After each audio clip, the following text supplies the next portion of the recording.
Alright guys, welcome to this video, and in this video we're going to talk about what chess can teach you about dating.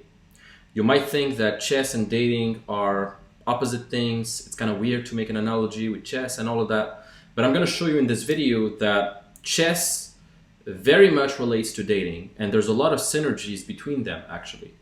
And this will help you have a deeper understanding of both seduction and chess. And this is going to make you make better decisions as well in life in general. So really pay attention to this video because this is going to be a good one. So success with women and playing chess are very similar. And I personally love playing chess. I actually play chess almost every day. I go on chess.com every day. I do a blitz game. So basically in chess you can do, a 10 minutes game, 30 minutes game, a game without any time, even you can spend hours, or you can do like a 1 minute, 2 minute, 3 minute game, and that's a very intense game. And usually you kind of lose on time most of the time. You're gonna lose on like who's gonna, have the most time at the end of the game. But yeah, it's a really cool, I like to play chess because it trains your ability to think. It trains your ability to strategize, to make decisions quickly. So that's why I love playing chess. And the more I learn about chess, the more I took a lot of chess courses. I actually took a chess class because one of my clients is actually a champion, chess champion. So I took some classes with him. And the more I learn about chess, the more it makes me reflect about dating, about life, about business. And I can see the overlaps. There's actually a lot of overlaps between chess and all these areas of life. And when it comes to dating, chess and dating have 5 main similarities. Okay, the first one is pattern recognition. When you learn about chess, you have to recognize patterns. You have to recognize, some of the common mistakes or some of the most common things that make you fail. Well, same thing with dating. You have to quickly recognize the patterns, what works, what doesn't work, and you have to learn how to make the right moves. Second point is making the right moves. So first recognize the patterns, then make the right moves, and then you have to practice the right moves until the right moves become second nature. And it's the same thing with dating. With dating, if a guy is super inexperienced with women, he's gonna make a bunch of mistakes. Maybe he's gonna chase her too hard. Maybe he's not gonna communicate any intent. Like he's gonna be very platonic, very friendly, etc. Maybe his body language is gonna be off. There's so many mistakes that a guy can do with a girl. And when a guy understands what are the right moves to make, what he needs to do, etc., and he practices those right things, it becomes internalized. It just becomes the way he does things. It becomes like second nature, right? And that's the fourth level of competence, which is unconscious competence. So you have 4 levels of competence. Okay, the first level is unconscious incompetence. That's when you don't even know that you don't know. Then you have, I think it was conscious incompetence. So you start to know that you actually don't know things. Then you have conscious competence, which is you start doing the right things, but it takes you a lot of conscious effort to do them. And then you have unconscious competence, which is the last one, where basically you don't even have to think about what the right moves are. You just do them because it just becomes second nature for you. It's like brushing your teeth. You just do it. You've done it so many times. Okay. The fourth thing is long-term and short-term thinking. Okay. There's a lot of similarities between those because sometimes in chess, you're going to have to sacrifice a pawn or something to get to attain a level in the game where you can do a certain move, or you have to sacrifice maybe an important piece to get to a square that you want to get to, or to liberate some space in the game so you can, attack even harder. And same thing with dating. Sometimes in the short term, you're gonna have to, either make an aggressive move or, put the pressure off so that you can re-attack and do the next move. So for example, before sexualizing things, well, you have to build compliance the right way. You have to build rapport the right way. You have to kind of like make her feel like she can trust you, etc. And there's a lot of things that you need to do in the short term that are going to pay off in the long term, and vice versa. And sometimes, you want to have a quick one-night stand, but she wants to have something long-term, and you have to manage those expectations. And so there's a lot of things, okay? Now, fifth thing is managing time and resources effectively. So that's another one as well. You need to manage the tempo of the game during chess. Sometimes you play with the clock, so you have to play fast. Same thing in your life with women, etc. If you let women take all your time, if you spend all your time with a woman, obviously you're gonna slack off in other areas, and she's even gonna lose attraction for you because you just you just like prioritize her over your purpose, over what your goals are, which is very unattractive for a girl. Like, a woman doesn't want to be the center of your life. A woman wants to be a supplement to your already amazing life, and she wants to feel like you have options, that you're abundant, that you have plenty of good things going on already, and she's just there to ride the wave with you. You see what I mean? So that's one thing. Now, in chess and with women, nothing should be left to chance or luck. You have to act like a chess player. You have to take the steering wheel, and you have to make a strategic moves, plural, that can put you ahead. So, usually it's not about just one move. It's about making, a series of moves that are going to lead you to the right position in life. And same thing with dating. And there's no luck involved, okay? Like, if you lose, it means that somewhere at some point you fucked up. Same thing in life. You must accept full responsibility. If you're fat, if you're poor, if you are not having any friends, not having any girls, it means that at some point in your life, you didn't take the right actions that would be aligned with those goals. Like, for example, if your goal is to be a millionaire and you're not, it means that in your life you didn't take the right actions that would be that would lead to you being a millionaire. Same thing with women. So you have to accept full responsibility. Life is the same. Okay, so there's no draft. Everything is unfolding. You can't go back. There's not like a magic, a remote control. I remember there was a movie that I watched a few years ago where there's a guy who has a remote control and he can put pause on time and go back on time or go back in the future. Well, it doesn't exist in real life. Okay, you don't have a rewind button. Like, everything unfolds. Same thing with dating. Like, when you're with a girl, you have to make moves quickly. Everything unfolds, and in the moment, you have to make the right moves, the right decisions. You have to, make the right. Verbally, you have to say the right things at the right time. But overall, consistency pays off. If you consistently engage in the right moves, in a conversation with a woman, in business, you going to the gym consistently, doing the right things, in chess, making the right strategic moves. Well, if you consistently do that, you're going to win. Now, if you view life like a chessboard, imagine your life is a chessboard right now, okay? Then, here's an analogy. The movements of the king in chess is basically a representation of the limitations of a man's life, because in chess, a king can only move from one square to another. He can't be like the queen and move across the board. Like in one move, he can move from, the bottom of the chessboard to the top of the chessboard. He can't do that. A king can't do that in chess. He can only move like from one tiny square to another. Okay? But a queen has unlimited movement. She can go from one square to another square in an instant, and that basically represents women to some extent, especially beautiful women, because beautiful women can have anything offered to them on a silver plate. Like, she can be in some tiny city in Texas, broke, alone, but if she's hot, she can basically a millionaire in Dubai can just fly her out in a day and have her on his yacht, and she can have everything paid for.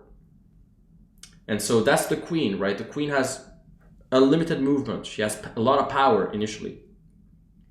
The king is the most important because without him, the game wouldn't even be the game, right? But, the king has limitations. He has to level up in life slower. He has to, he has to climb the ladder slower. He can't just go from 0 to 100 like that without actually, unless he wins the lottery. Unless you win the lottery or something, you can't. You have to go step by step, right? Same thing in life. Now the rooks, they're your brothers, right? They're your brothers. You can count on them, etc. The bishops and the knights, they're your allies. And then the pawns are your staff. The people you hire, the people you can, pay money to do some task or whatever. And then they can become something greater through hard work. Once they've proven that they were, truthful, honest, hardworking, then you can upgrade them. But yeah, that's kind of the pieces in the board, and then you have to make the right moves with all of that. Yourself, you have to make the right moves one step at a time. At some point, you're going to have to find your queen, and your queen is going to have to be there for you as well, support you, etc. Your queen, if your queen doesn't serve you in some way, then you're going to be it's going to make you very, very vulnerable. If you have a queen, if you have a female in your life that you need to protect, that doesn't give anything back, then it's a sticking point. It's it can really hinder you, right? So in life and with chess, you have to make the right decisions regarding your queen. You have to choose your queen.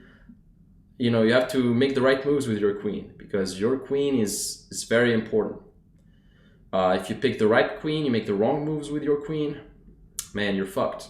And if your queen gets eaten, if your queen makes some heavy mistake, it can cost you a lot. So that's one thing. So winners, when it comes to success with women and in business, are men who've been engaging in multiple consecutive right moves. Okay, and here's some examples of consecutive right moves. So number one, an effective allocation of time and energy. You have to allocate your time properly, your energy properly, and you have to know where you're going to spend your time. Because if you spend your time on some bullshit, on some Netflix, on some watching some porn or whatever, then obviously you're not going to have the same outcomes as the guy who's going to, instead of watching some Netflix, he's going to watch a fucking course on how to make more money or whatever. You see what I mean? Or he's going to actually make the money.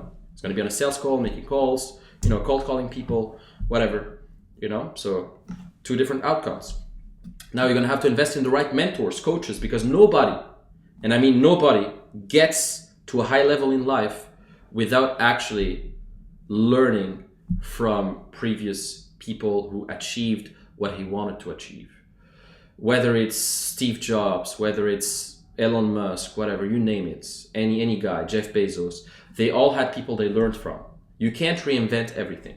You have to learn from people. When you learned mathematics in school when you were younger, you didn't tell yourself, I'm just going to reinvent mathematics. I'm just going to go and learn mathematics from scratch without any book, without any teacher, without nothing. No, you probably had teachers. You probably had to learn from other people who figured this shit out before you. And same thing with money, same thing with fitness, same thing with dating. Okay? Because otherwise you waste an enormous amount of time, and, even after wasting all this time, it's not even sure that you're going to figure it out. There are some things that are just like, you can't just figure it out by yourself. It would take you decades, and you could die along the way. So that's one thing. Now, the third thing is thoroughly going after the right woman. As I said, you have to pick your queen wisely. You can have multiple queens, but then at some point it's great to pick a queen. At least one main chick and then some side chicks, but it's good to have one main chick at some point. I truly believe that. Then, you have to take care and prioritize your health, because I see a lot of rich guys who don't prioritize their health, and then it catches them up. I mean, after they get like a huge injury, or they get a cancer or a tumor, or something bad happens, and, unfortunately money can't save them. So you have to prioritize your health. That's a big one. And then growing your network effectively, both locally and globally. I'm actually launching an app for entrepreneurs who want to network with other entrepreneurs. It's called Meetworth. You can go to meetworth.com, find out more about it. But, it doesn't have to be my app. It could be anywhere. You can network everywhere. But, networking is going to be very important. You're going to have to pick the right people to associate with. You're the average of the 5 people you surround yourself with. Show me your friends and I'll show you your future. So definitely you have to pick the right friends. Now, winning the game is just a byproduct of making the right strategic decisions, making those right moves. And if you're constantly moving forward in life, making progress while avoiding fatal mistakes, fatal errors, who can really stop you from being what you're destined to be? Nobody, right? If you move through life, you progress through life without making any mistakes, and you make the right moves, you're going to get to your destination at some point, unless you die along the way, which would be unfortunate. But normally you should get there. At least you would make a tremendous progress compared to the average person, right? And same thing in chess, same thing in dating, same thing everywhere. And like chess, dating requires a strategy, an end goal. If you approach the game with carelessness and you rely on luck and you don't know what your strategy is and you have nothing going on, you're going to end up making the wrong moves. For example, if you don't know what type of woman you want to attract, you're just going to settle for any woman that comes. You're just going to settle for some average 5 or 4, 3.5 out of 10, whatever. Like some average fat ass feminist who's going to give you a hard time. Okay, so you don't want to be that way. You have to make the right moves, know what type of woman you're aiming for, know why you're there, why you want to approach her, what your intentions are. Same thing when you approach a girl during day game. Right? Let's say you see a girl in the street and you want to approach her. If you don't have any strategy, if you don't know what you're doing, if you're just relying on luck and you don't even know how to convert her from a stranger to actually you guys going on a date, she's going to reject you, or she's going to give you like some bullshit excuse. Like, I have a boyfriend, I have to go, sorry, I don't have time. You have to get clear on everything. What type of woman you want to attract, what strategies you're going to use, what's the end goal. Everything needs to be clear. Okay? In chess, for example, your goal is to protect your king, because if your king is surrounded by, some of the pieces of your opponent's pieces, then he's going to checkmate you, and then you're going to lose the game, right? But you want to protect your king while capturing your opponent's pieces, right? Now, in dating, your goal may be to protect your heart while winning over someone else's heart, right? Your goal might be to have a lot of options with women, make women fall in love with you, make women, be there with you, while protecting your heart and having options and without falling too much in love and being too needy and all of that. That might be your goal, okay? Or your goal might be to find an incredible woman to build a family with, to build a legacy with, while not wasting your time with the wrong women, without wasting your time, while doing this effectively. While crushing it in your other goals in your business, right? Your goal might be that, to find a wife while making a lot of money without wasting time. That's your goal. You have to be clear about it. And both involve the ability to anticipate the opponent's next move. Okay, you have to anticipate the moves. You have to anticipate, for example, with women, sometimes you're going to see a few red flags in the beginning. Okay, you're going to date her one time, you're going to see a few red flags. And some guys are not going to pay attention to them. Some guys are just they're going to say, oh, okay, yeah, no, it was nothing. They're going to have a second date, a third date, a fourth date, and they're going to ignore those red flags. And at some point, it's going to catch up with them. They're going to cheat on them, or they're going to do something that's going to waste their time. Or maybe they're going to, I don't know, the woman is going to get pregnant and the woman is going to give them a hard time or something. I don't know. Could be anything, but you have to anticipate the opponent's next move. Okay, some girls sometimes, they're there just for the money, or they're there just to profit from you. And if you're easily gullible, you can spend hundreds of thousands of dollars in a woman that was only interested in your money, right? So you have to anticipate the moves. You have to read between the lines and understand everything, and it involves critical thinking. It involves problem-solving skills. When you're, when you're in a nightclub and you have to, solve the logistics of the girl. For example, the girl is with her friends, but they have, maybe a bachelorette party, and she has to stay with her friends, and but she wants to come home with you at the same time. You have to solve the problems. You have to find a solution so that her friends are happy, she's happy, she can come with you without any problems, without her friends judging her, without her friends telling her that she's a slut because she came home with you, etc. Like, you have to solve problems many steps of the way. Okay, there's a lot of things. But yeah, regarding mentors, as I said, one of my clients is actually a Lebanese chess champion. Since I started taking chess classes from him, I made unbelievable progress. To be honest, I can't believe how much progress I've made since I took classes with him. Because really, when you get a mentor, instead of just fumbling around doing like just playing games, you know exactly what you need to work on, and those things that you need to work on have the highest leverage, they have the highest ROI, and so you can just save months and decades because you're doing the right thing at the right time for you. And he knows it. Your mentor knows it because he's been through the process and he knows what's best for you at that time and what you need to do exactly. And we only have limited time, so if you don't make the right strategic moves with your time and you don't learn from other people, unfortunately, you're gonna pay with your time and you're gonna die. So the best move is to actually save time and learn from other people.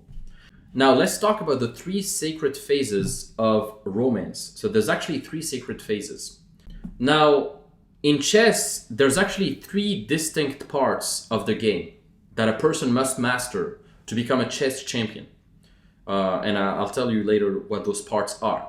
But same thing, in dating, there's actually 3 parts you need to master in order to become great with women and really crush the dating game. So in chess, there's 3 phases, 3 parts. There's the opening, the middle game, and the end game. Now, similarly, in dating, in romance, there's usually 3 phases. There's the initial seduction, where you approach her, you build some attraction, you get her number, whatever. Then there's casual dating, where you date casually, etc. And then there's relationship. That's the end, a relationship, or you guys are fuck buddies, or you guys are like, it's a thing now, So those are the 3 phases, and with experience, you become more discerning and you start to notice that with each phase, you need to interact a little bit differently. You're not gonna necessarily do the same things in the initial seduction phase as in the relationship phase. In the relationship phase, there's a few other things you need to do, or there's a few more skills you need to incorporate to that.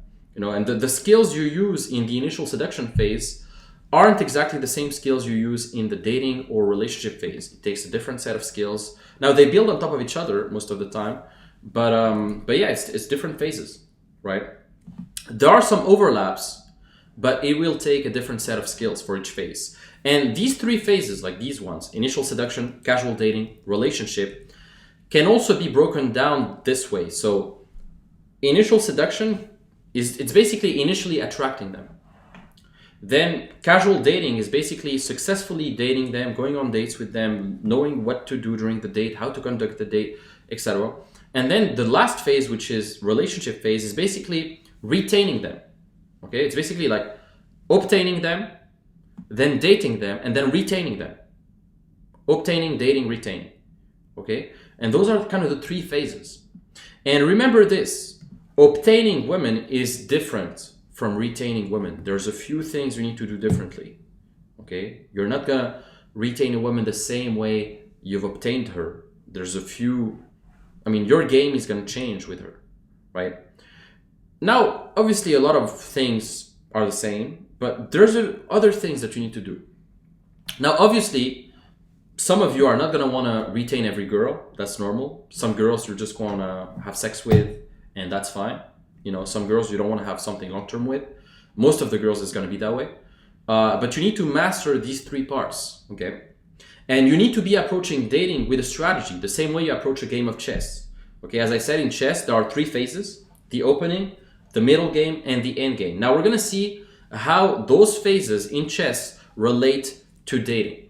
So the opening phase in chess, which is kind of the initial seduction phase in dating, are similar in the sense that, for example, in chess, like obviously when you open with the first move, that's the first move that really sets the tone for the game.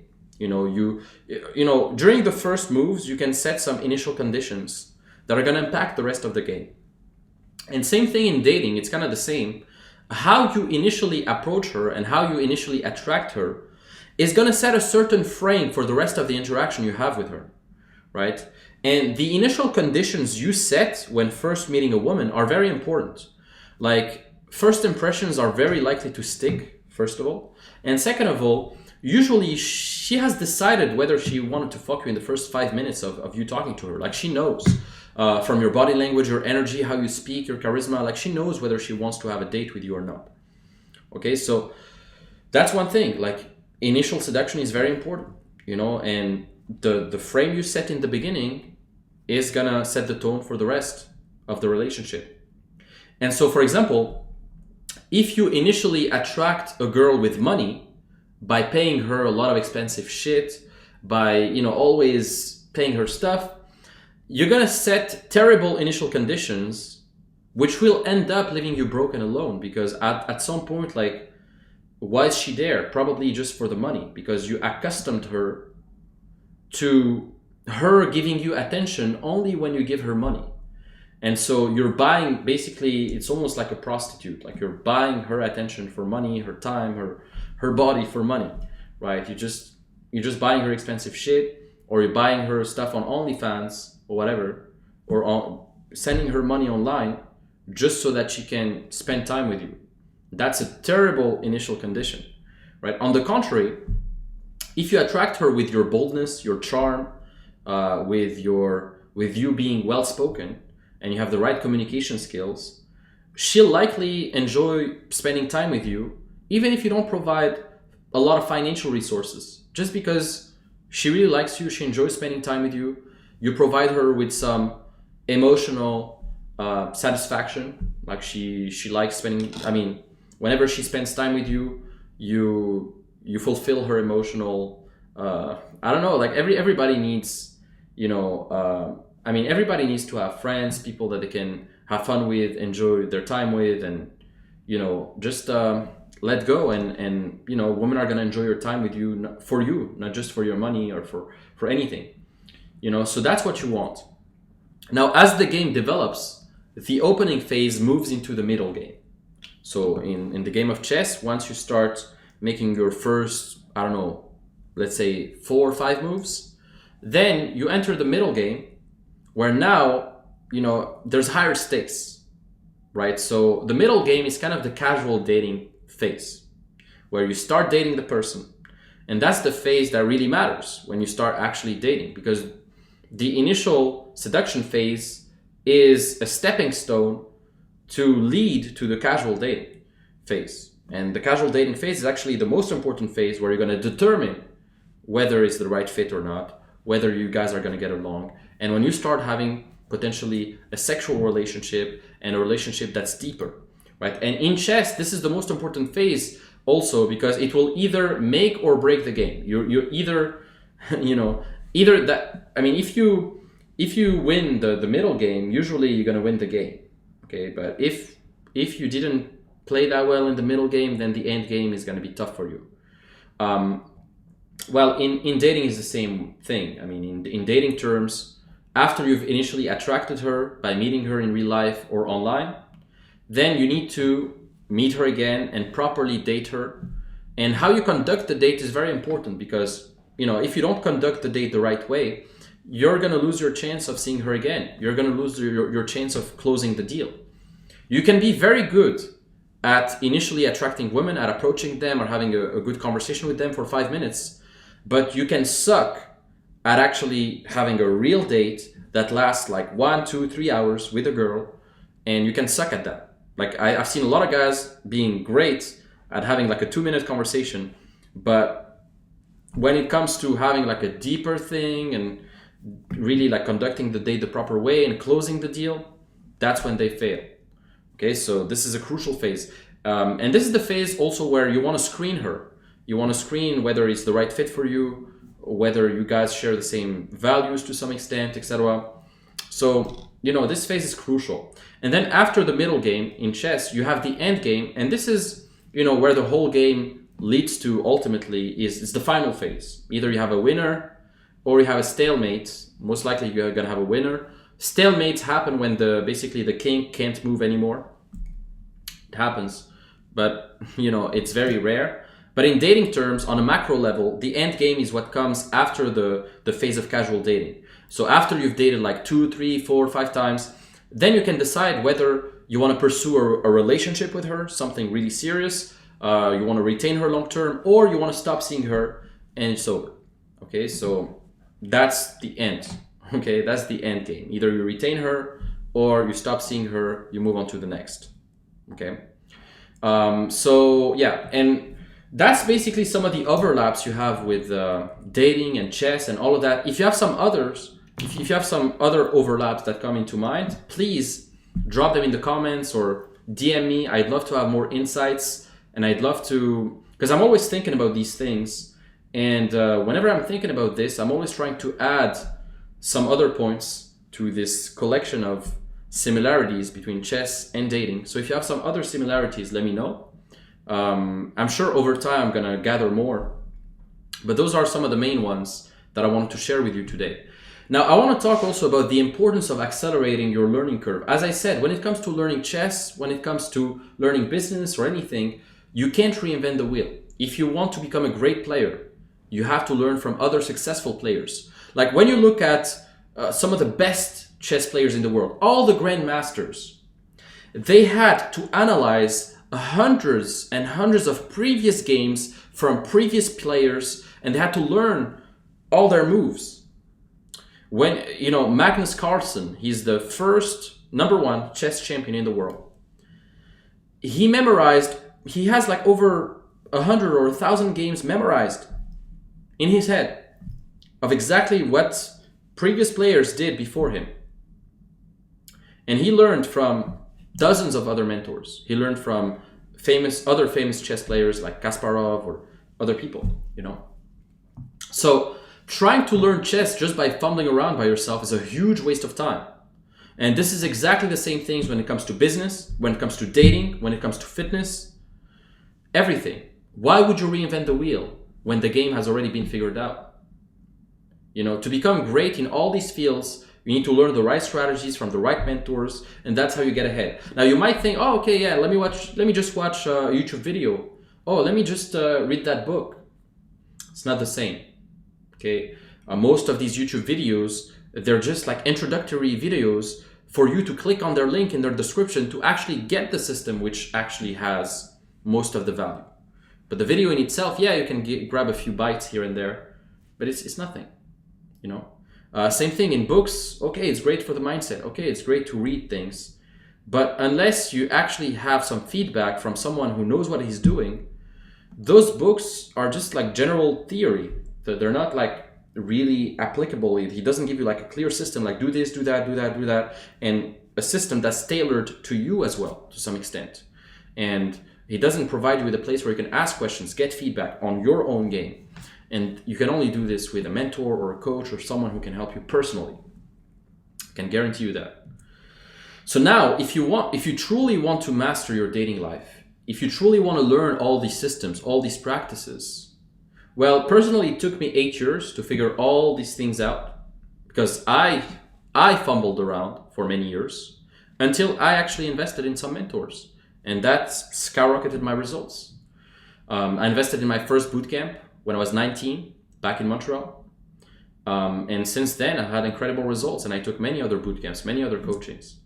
And obviously, I went out, every day for many years, approached women, went out in some of the best venues, some of the best clubs, traveled the world, hosted boot camps, hosted seminars, hosted all of that. That compounds. All of that compounds over time. And that's how I got to where I'm at. And for the past 8 years, I've been helping men from over 39 plus countries to skyrocket their dating lives. Guys from the US, Canada, France, Europe, all over the world, you name it. Okay, and some of these guys are exactly like yourself right now. If you're listening to this, you're an entrepreneur, you're a professional, you want to improve your dating life without sacrificing your other goals. Maybe you have fitness goals, business goals. You want to do this efficiently. You want to have a rotation of women. You want to have 1, 2, 3 dates a week. Or you want to do this to find like a girlfriend at some point. Well, that's what I've done with them. And now they're getting multiple dates a week whenever they want, So if you want to get there, you have the Dating Accelerator mentoring. This is an elite program that I'm hosting every 8 weeks. Every 8 weeks, we have a new cohort. And during those 8 weeks, I'm going to show you all the systems that you need to put in place to get there. Guaranteed. No tricks or no gimmicks or whatever. I'm going to show you exactly how to do it from A to Z. Everything. Everything I know. We also have the mastermind group with it. We have guys from all over the world inside the mastermind. If the mentoring is not affordable for you, then you have the course only. This is self-paced. Otherwise, you have the membership, you have the bootcamp. If you want to join me, every 2 months, I host a bootcamp.